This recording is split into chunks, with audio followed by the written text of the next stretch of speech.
Halo Sobat BP, gimana kabar semua? Stay legal and stay profit. Dengar-dengar Ustadz Yusuf Mansur atau Ustadz YM kemarin baru aja menang kasasi di Mahkamah Agung terkait kasus investasi yang melibatkan dirinya. Nah, YM ini awalnya digugat oleh salah seorang korban yang merasa ditipu atas bisnis investasi yang ditawarkan oleh Ustadz Yusuf Mansur. Pengadilan Negeri ketika awal mengabulkan gugatan Pak Zaini ini. Nah, nggak taunya pas diperiksa di tingkat banding dan kasasi, justru Ustadz YM yang nggak jadi dihukum. Kok bisa? Gimana ceritanya? Tonton sampai habis biar kalian jadi ngerti.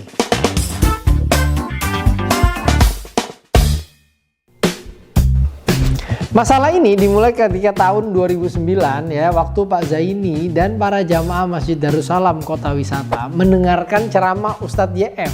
Hingga akhirnya mereka mengikuti presentasi terkait bisnis investasi batubara. Nah, bisnis tersebut dikerjakan oleh PT Adi Partner Perkasa, di mana Ustadz Yusuf Mansur itu jadi komisaris utama ketika itu. Dalam presentasinya, Ustadz YM menjelaskan bahwa bisnis ini investasinya bisa memberikan keuntungan sebesar 28,6% per bulan. Tapi bohong. Tapi pas dijalanin nggak taunya realita berbeda. Nggak ada keuntungan investasi yang dibayarkan kepada para investor. Karena merasa dirugikan, Pak Zaini ini lantas ngajuin gugatan ke PN Jakarta Selatan pada Februari 2022. Agak lama ya itu waktunya ya. Nah, gugatan ini berisi pengajuan tuntutan ganti rugi sekitar 98 triliun, ya udah hampir 100 triliun. Singkat cerita, Ustadz YM dan tergugat lainnya dijatuhi hukuman bayar ganti rugi senilai 1,2 miliar rupiah kepada penggugat. It's payback time. Nah, dalam perkara ini ada tergugat lainnya ya, yaitu ada PT Adi Partner Perkasa sebagai tergugat 1, Adiansyah sebagai tergugat 2, Baitul Maul Watamwil Darussalam Madani sebagai tergugat 4, serta Yayasan Program Penghafal Al-Quran di Pondok Pesantren Tahfiz Darul Quran itu jadi turut tergugat. Nah, menurut majelis hakim, para tergugat tersebut terbukti telah prestasi kepada penggugat karena gagal memberikan keuntungan sebagaimana yang sudah dijanjikan.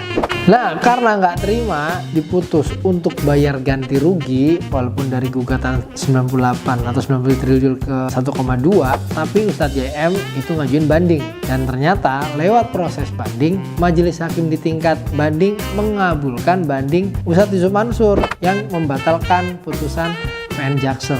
Yes, yes, yes. Kok bisa? Majelis tingkat banding itu nggak sependapat sama pertimbangan hukum majelis hakim di PN Jaksel ya, atau tingkat pertama. Alasan utamanya karena majelis banding melihat ditemukan satu fakta hukum bahwa perjanjian yang menjadi objek sengketa dilakukan dengan akad syariah oleh para pihak yang bersepakat. Nah, atas fakta tersebut, majelis menyimpulkan bahwa sengketa yang terjadi antara penggugat dan para tergugat ini merupakan sengketa ekonomi syariah yang harusnya jadi ranah pengadilan agama untuk meriksa dan mengadili kasus-kasus kayak gini. Iya. Nah, kalau dalam ilmu hukum ini yang namanya kompetensi absolut pengadilan. Jadi pengadilan negeri, pengadilan agama, pengadilan militer dan lainnya. Masalah kompetensi itu adalah pengadilan mana yang punya kewenangan untuk memutus perkara sesuai dengan fungsinya. Nah, jadi kalau misalnya nggak sesuai, bisa jadi ya kemudian pengadilan akan menolak karena salah tempat.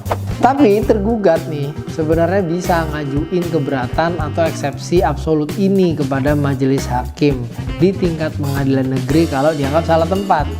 Oke. Cuma uniknya di kasus ini itu para tergugat Ustadz Yusuf Mansur dan tergugat lainnya itu malah nggak ngajuin keberatan atau eksepsi kompetensi absolut pengadilan ini. Ada tapinya. Dalam pertimbangan hukum, majelis hakim tingkat banding menyatakan bahwa sekalipun para tergugat pada pemeriksaan sebelumnya tidak pernah mengajukan eksepsi absolut atau keberatan terkait kompetensi absolut pengadilan, tapi hakim karena jabatannya harus menyatakan dirinya tidak berwenang untuk memeriksa perkara tersebut. Jadi ini inisiatif hakimnya, walaupun tergugatnya udah pada skip tuh ya. Ya mungkin lawyernya juga agak skip waktu itu.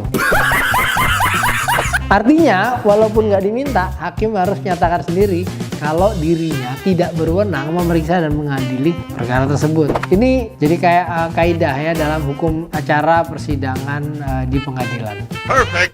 Nah, menurut hakim, karena ketentuan ini sifatnya wajib dan mutlak, sehingga nggak bisa dikesampingkan. Walaupun nggak diajukan eksepsinya, tapi mereka tetap menyampaikan hal tersebut.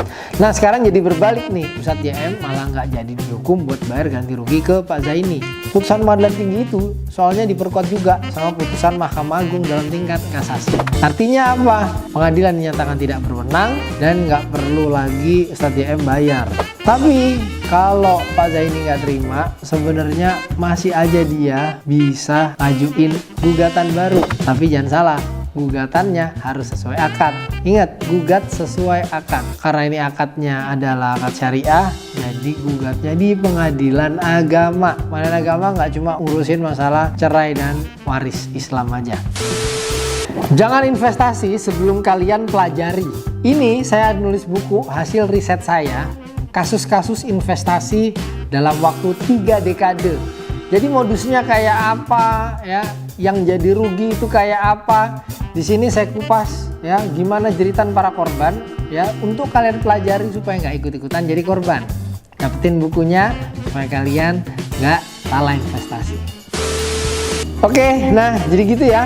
Sekarang semua jadi ngerti, supaya nggak salah ngajuin gugatannya, pahami lagi akadnya. Oke, share jika ini bermanfaat kepada yang lainnya agar semua jadi ngerti.